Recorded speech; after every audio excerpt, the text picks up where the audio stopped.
$110 million. What would you do with $110 million? Because it could all be yours for the price of a $1 lottery ticket like this. Now that does seem far-fetched, but there's a lot more to gambling than just winning it big in the lottery. There's also things like horse racing, sports betting, online gambling, and casinos that all have merits that outweigh any downfalls. In the end, gambling should be legal in the US and available for any adult to participate. Now, one of these first merits to gambling is the sheer amount of jobs it creates and the potential it has to create many thousands of jobs in the future. For example, according to author Ryan D. Hammer, a single riverboat casino on the St. Louis River provides 1,200 jobs alone for that one area, just one casino.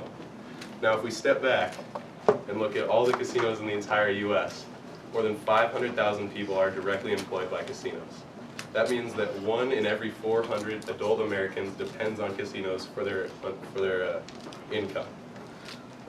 In an economic recession is when jobs are needed the most and casinos can deliver.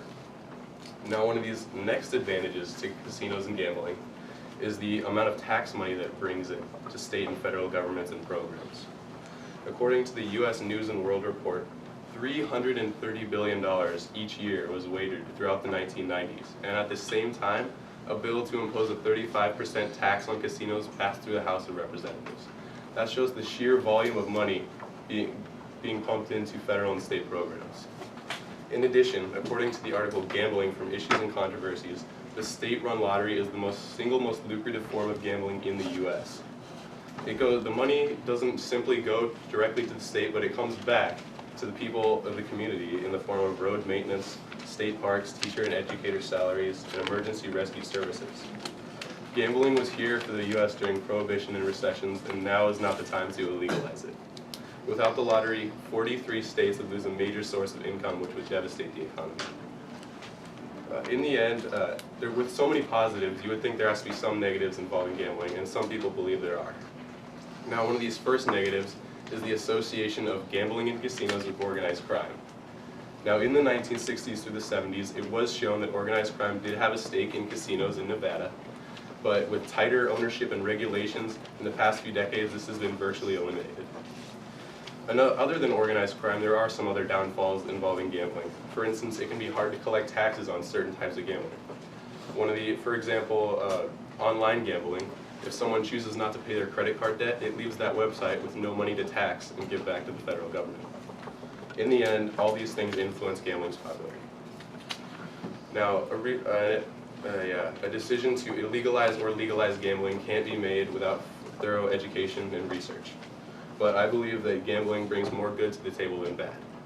They aren't forcing people to take money out of their pockets and put it on a casino table, or it's not going directly to the pockets of billionaires. It's coming back to the people of the community. When you have the chance to vote for gambling, make the right choice and keep gambling legal. Thank you.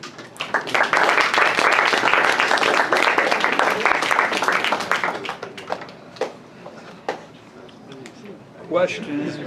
Questions? Yes, Mr. Green. Do you think there should be limitations where gambling outlets like casinos are placed, like in proximity to schools or other cultural centers, or do you think that it's fine to place those anywhere? I think it's fine to place them anywhere because you can't get into a casino. I mean, people from school aren't just being let out and going into the casinos. You can't get into it without an ID. And it gives money back to the community. I mean, as I said, they're not forcing people to pay money and taking money out of their pockets as a source of entertainment at the person's own risk.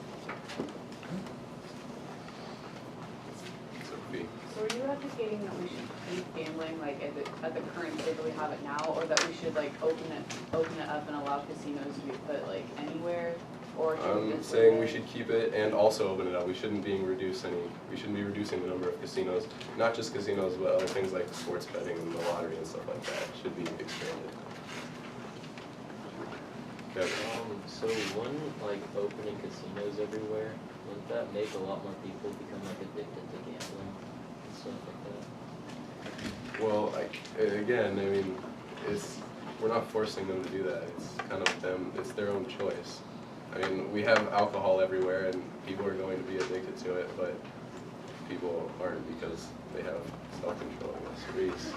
So just because alcohol, causes addictions, right? And so we have the option whether or not to introduce, casinos and gambling. So if we had the option to prevent, society from, or from a portion of society from being addicted to gambling, why wouldn't we restrict the amount of gambling that was legal?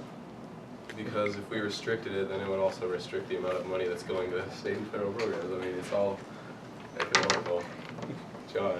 Do you know how much people lose each year from gambling? I do not know. I have not researched that, how much people lose.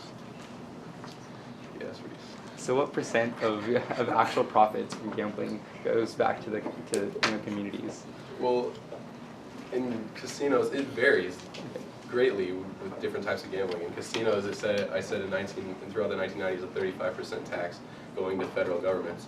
But then also in the lottery, that's a state-run lottery, so all profits go directly to the state. There's no middleman taking money out of the middle. It's depending on how much. Depends on how much money, I guess, is wagered.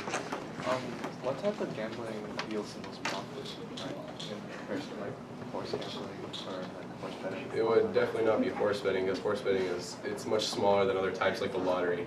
I have to say the lottery has the most profit. Disagree. What's your favorite form of gambling? I am not 18, so I do not partake. Disagree. Well, let's say you were to play a game that potentially, when you're 18, that would allow you to reap the benefits of gambling.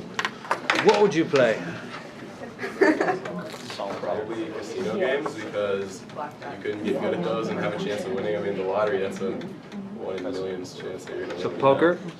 Poker? Yes. All right. Final question? Strategy to poker, you can actually win. Yeah. Give it up.